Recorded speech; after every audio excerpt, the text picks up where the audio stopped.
All right, welcome to this edition of the Business Transformation Show. I'm T. Allen Haynes. I'm your host, and we're super excited with our guest today. We've got Tim Skaggs, and he is a fitness. I don't want to use the word guru, but fitness expert, and he's got some great things that he's doing to help people.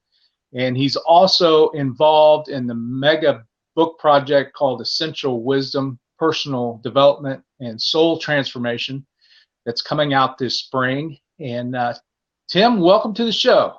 Well, thank you for having me. Appreciate it. You're welcome. So where are you coming in from? Where are you broadcasting from? Kalamazoo, Michigan. Kalamazoo, Michigan. I got a great colleague up there. That's a great place to be, It's Kalamazoo. not bad. The winter's How's not the greatest, but Oh, okay. Yeah, that was my next question. Was the weather calmed down up there? it's like 40 degrees outside, so there's no snow, so I can't complain. There you go. There you go. Well, Tim, congratulations on being selected for the Essential Wisdom Project. That's awesome, and I'm glad to be part of it as well with you. So give us a little background on how that came about. Well, I'm honored to be part of the project. This thing is going to be huge. I mean, That's an understatement. it's an understatement. It's an incredible project that we have here with some incredible people, and I'm honored to be part of it. So, the way I became part of it was through Dave Gold, the guy in charge of all this, really, the guy who has put all this together with his ideas and his game planning and connecting all of us to be part of this. So we'd been friends on Facebook for a while, and just right time, right place, and things worked out well. So when he shared this project with you, what was the key thing that you said, yeah, I got to be a part of this? What was that moment, or what was that thought? Well, it was very new. I think I was one of the first people he shared this with authors at least, and I immediately thought it was an incredible idea. I mean, when you're talking about putting great minds together and talking about the essential wisdom of each of these individuals' expertise and putting it into a book and a project beyond a book, it's just an incredible idea. I mean, who wouldn't want to, enhance their life and just become a better person in all aspects? So and when he talked about the health and fitness portion of the chapter, and I felt like my philosophies in health and fitness and life fit right into the book. My slogan for my company fits right in with the book. So I thought, this is perfect, and it couldn't be a better project for me to work with. So tell us exactly what is the name of your company, and who do you help, or who are you focusing on? My company name is Staggs Fitness. My last name is Staggs, Tim Staggs. So I didn't get very creative with my company name. It's just Staggs Fitness. It's me. My It's a wife good does brand. it. And basically I've been being healthy for 20 years, helping people for probably around 15 years, and became a professional probably about 8 years ago with this. So I have years and years of firsthand experience, years of knowledge and research and learning, and you're always learning in health and fitness in the body. It's an ever-changing thing. Science is finding stuff all the time that we didn't know before. So I'm always continually trying to better myself. But after years of helping individuals for free, just because I enjoyed doing it, I created this company. I was tired of working for the individual I was working for at the time. I wasn't happy with my job and my life at that time, and what the job was doing for me. But I really liked helping people, and I like health and fitness. So I took the jump, started my company, and now I focus on helping people change their lives. People losing weight, building muscle, just feeling better, anything that's going to help them just be, health related better and healthier. And while doing that's going to help every other aspect of their life, because if you don't have your health, what do you have, right? So you'd be the smartest guy, the richest guy in the world, but if you're not healthy, then it doesn't really matter. Exactly. So you say you help people. Is there a specific niche that you're helping? Is it baby boomers, or is it males, females, or could you go a little bit deeper on that? Absolutely, yeah. I help a few different types of individuals. I come from a competitive background in bodybuilding, and also I love to play sports. So I help a lot of athletes with their competing and getting into the best shape of their life, going from being healthy and in shape to, someone you'd see on a magazine cover. So I do help those individuals. They're a small percent. They're probably, 20% of my business.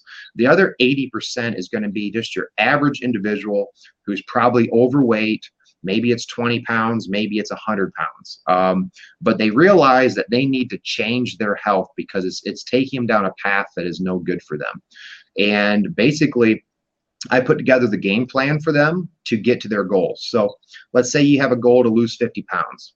I'm going to sit down and we're going to talk about how to change your eating habits, how to change your exercise habits or implement exercise a lot of the times, and maximize all those different aspects of being healthy, your nutrition, your exercise, your sleep, all the stress and those type of things, and make sure we start pointing you down the right path to make lifestyle changes to get healthy. No diets, no gimmicks, no fads. We're going to change your life. So this is something that you can sustain once you get to that goal. So I'd say my biggest niche that I help is just your everyday individual looking to get healthy and lose some weight and just feel better. Awesome.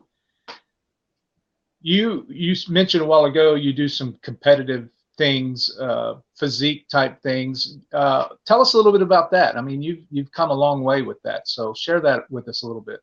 Yeah, originally when I started working out was in high school, beginning high school, end of middle school. I was a very, very skinny kid, and I got picked on my entire life, the whole boo story. I won't really get into that, but I started working out because I was skinny, and I thought, hey, if I build some muscle and get bigger, can't pick on me for being small, right? And so after a few years of that, I got out of high school, met some friends who were doing bodybuilding, and they said, wow, you've really built some muscle, you look good, you should try this bodybuilding competing thing. And I had never even paid attention to that in my life. So I was like, well, what do I do? And so they kind of directed me and taught me how to, really get in incredible shape. I was in good shape, so they took me and helped me to be the best shape of my life. And basically stepped on stage in 2001. I think I was 21 years old, and ended up placing third, did really well, and just kind of fell in love with being able to transform my body and step on stage and compete with other guys doing the same thing. And did 14 shows since then. And it's really taught me a lot about health and fitness and, how to stay healthy. So I've taken that love of competing and that love of learning to helping others do the same. That's awesome. So these competitions, obviously you get featured in magazines and things like that. Is that what, and you set the example for people to follow. I think you're the only guy I've seen that's got an 8-pack. Am I not right there? No, there's definitely others. I'm not the only one. But yeah, I do pride myself in being able to stay in incredible shape. It's not necessary by any means. I mean, you don't need an 8-pack to survive, but staying at a good body fat level is always healthy. So I just choose to do that. But yeah, as far as competing goes, I mean, it's they judge on how big your muscles are, how lean are you, and you have to pose on stage. And then there's different competitions too. There's bodybuilding and there's physique and different divisions for different types of body styles. So it's very, very subjective, which is the bad part about it, because you have people judging your physique. So it's kind of like, do they think you're the best? It's unlike a sporting event where you score and it's clear that you scored. In physique competitions, it's very judgmental and subjective. So, it's kind of up to the eye of the judges and what they like. And, most people, when they think of bodybuilding, they think back to Arnold and, those guys. So it's very similar to that. Do people come to you like, I'm a speaker, so I would go to Toastmasters and they've got a coach that would coach you to the world championship. Do people come to you for that? Yes, absolutely. So that's about 20% of my competition, or my business is helping competitors. So they know how to get healthy and stay healthy, but they may need a little direction, or maybe just the support and the second set of eyes to help get them to that next level. you look at any professional sports person out there, and they have people that train them, right? They have coaches and strength coaches and those type of things. So it's very similar in physique competitions. People usually hire someone to help them get to that next level and be their best. Okay.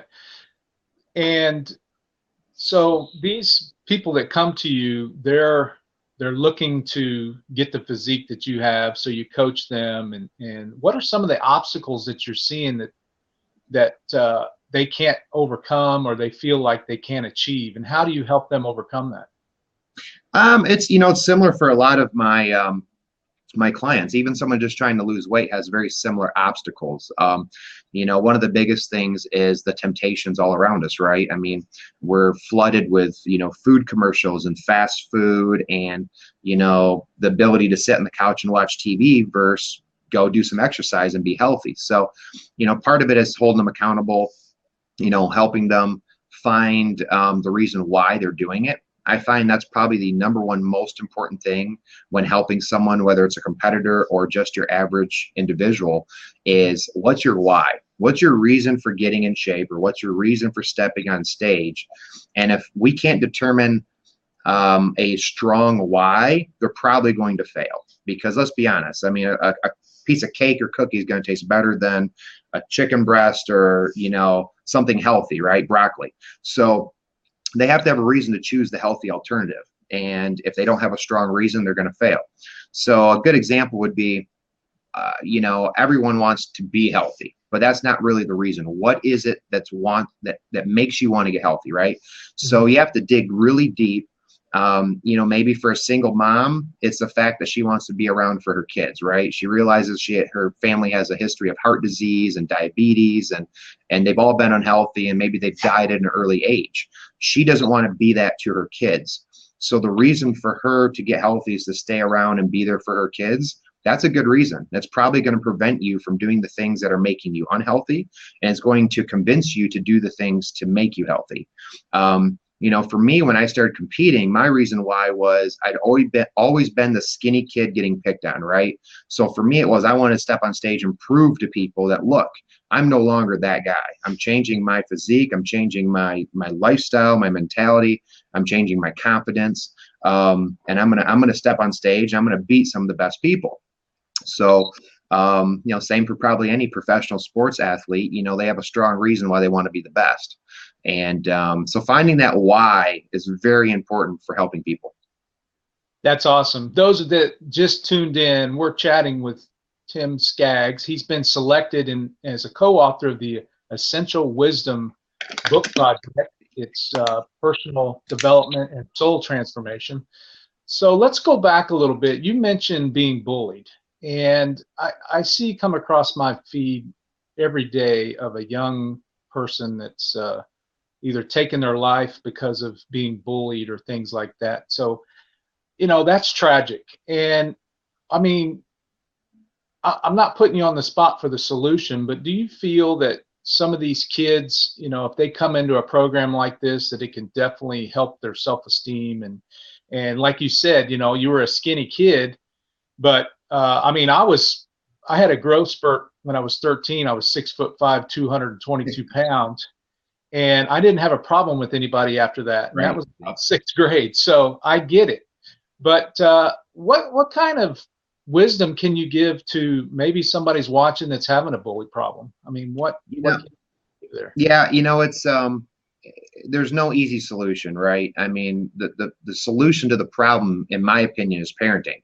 Be a good parent and your kid won't be a bully. But you can't fix that. Some parents are going to parent the way they want, and their kids are going to turn out the way they turn out. So you can't really fix that. All you can do is not let it get to you. The physical violence of bullying, it's tough, because you fight back and you might get in trouble. But that's about all you can do from that aspect, is defend yourself and stand up for yourself. And when you're a skinny kid and the bigger kids are beating on you, there's only so much you're going to do. So, changing your life, building muscle, building that self-esteem. We all know sports can build self-esteem. It's kind of a sport, building your body or bodybuilding, building some muscle is going to help build that self-esteem. So, my recommendation is find ways to build your self-esteem and build that confidence. Hang out with individuals that are going to help you do that. They say you are the equivalent of the 5 people you hang out with. So become friends with good people, and that'll help also build your self-confidence. And it's tough, because after years and years of being bullied or made fun of or whatever you want to call it, it could take a toll on you. And unfortunately, there are some bad consequences for individuals, and is not always a happy ending for some. Absolutely. Thanks for that insight. A lot of this, people see the transformation from the outside of their bodies, or they're looking for that transformation. How do you help them as far as, you got to get the inside right first to accomplish that? What is it that you do to help them overcome that? Are you talking more health related inside or mental inside? A mental mindset type of a aspect. Just wanted to make sure. Yeah. Part of it is a work in progress, right? We're not going to change your mentality or your thinking overnight. So part of what I do is changing the habits. We're not going to go from day 1 to day 2 with perfection. And none of us are perfect. I'm not perfect. You're never going to get perfection. So realizing that you're not going to be perfect is probably the first step. You're going to have days where you're not the healthiest individual. As long as you're having way more good days than bad days, then you're winning. So making, the healthy habits is what we need to do. Making sure you're eating the right foods to feed the body to be healthy, making sure you're exercising to do that. And then from there, mentally finding that why, because if you have that strong reason why, and you get off work and you feel like sitting on the couch and watching TV, you're going to go back to that why and say, you know what? No, my why is to be healthy for my kids. I'm going to go to the gym, even if it's for 30 or 45 minutes. So that why is going to help get you doing the healthy things and skipping the bad things. And then it's just it's a game of doing it over and over again.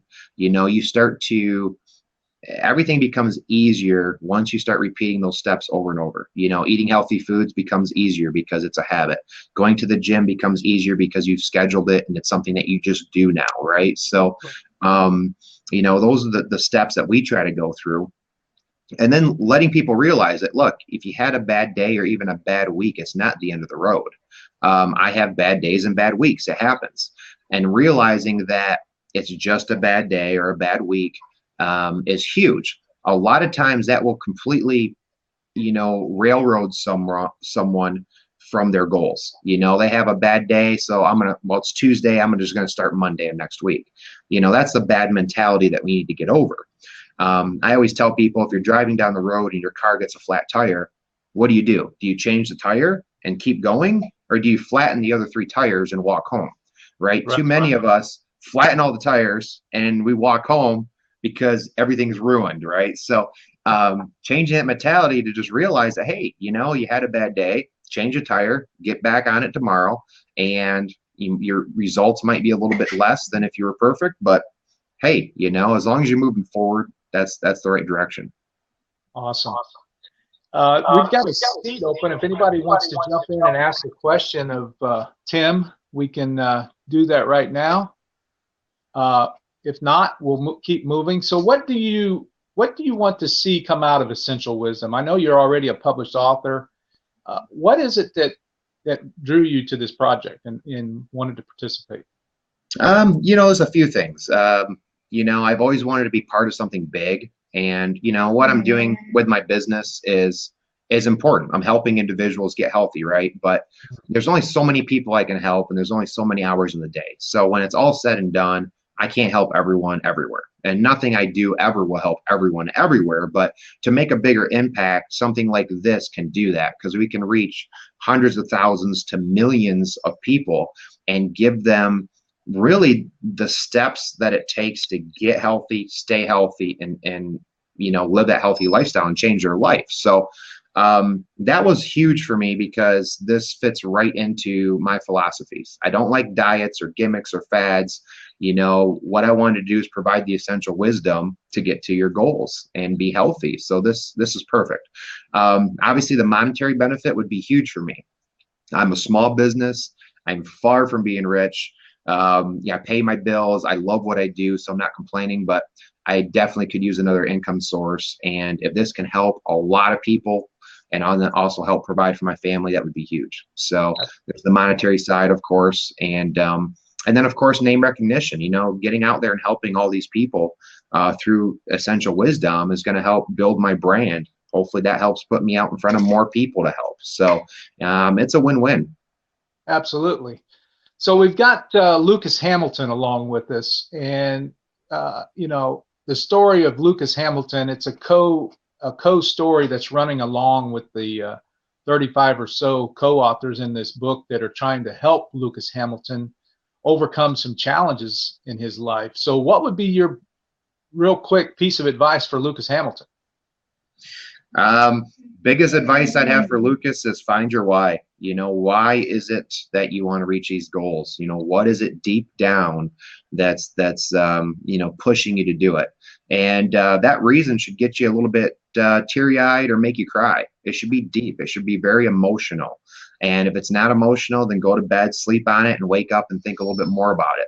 And once you find that reason, nothing's going to stop you. Because if that reason is strong enough, it's going to get you through all the tough times. It's going to, get you to your goal. No doubt about it. And if you don't have that reason why, you might get to your goal, but it's going to be more of an uphill battle, and it's going to take a lot longer. Awesome. Well, congratulations on being selected again. And we're super excited for your contribution and the path that we're on that you're with us. So congratulations again. We look forward to that. And what's the best way to people to reach out and contact you if they're ready to get started with you? Best way is probably my website, stagsfitness.com. I have all my information on there, my email, to really reach out to me. And then if you jump on the website, you can also connect with me with Facebook and Twitter and Instagram and all those. I do a lot on Facebook, and you're welcome to follow me. I have a business page also. And I post lots of stuff on there. I try to post good articles with good information so that we can, get rid of a lot of the BS that we hear, because unfortunately the internet is full of it in the health and fitness industry and probably every other industry out there. So I try to post the good information that's been proven, and that way you can at least, weed out a lot of this BS that we've been told for a long time. Perfect. So those of you that are interested more about the Essential Wisdom, you can find us on Facebook. Just type in Essential Wisdom, Personal Development and Soul Transformation. And we have an invitation for you. If you're watching, you have an invitation to be a part of the book. And what you can do to do that is to shoot a short video and post it into the group. It's an open group. And we'll select the best ones that will be featured in the book. So you have an opportunity to be a part of something big and share your essential wisdom with us in the world. And just a short video you can post in there. We look forward to seeing that. So we're getting close to the wrap-up time here. Tim, thanks again for being on the show. We look forward to your successes, and thank you very much. Hey, thank you. It's a pleasure to be on here, and I appreciate the opportunity. You're welcome. So there you have it for this edition of the Business Transformation Show. We're on every Tuesday at 10:30 a.m. Central Daylight Time. And thank you to the producers at the Future Media TV, and Russ and Marion, thank you very much for doing that. So we look forward to seeing you next Tuesday for another author of Essential Wisdom. We'll see you the next time. Have a great day. Thank you. See you guys.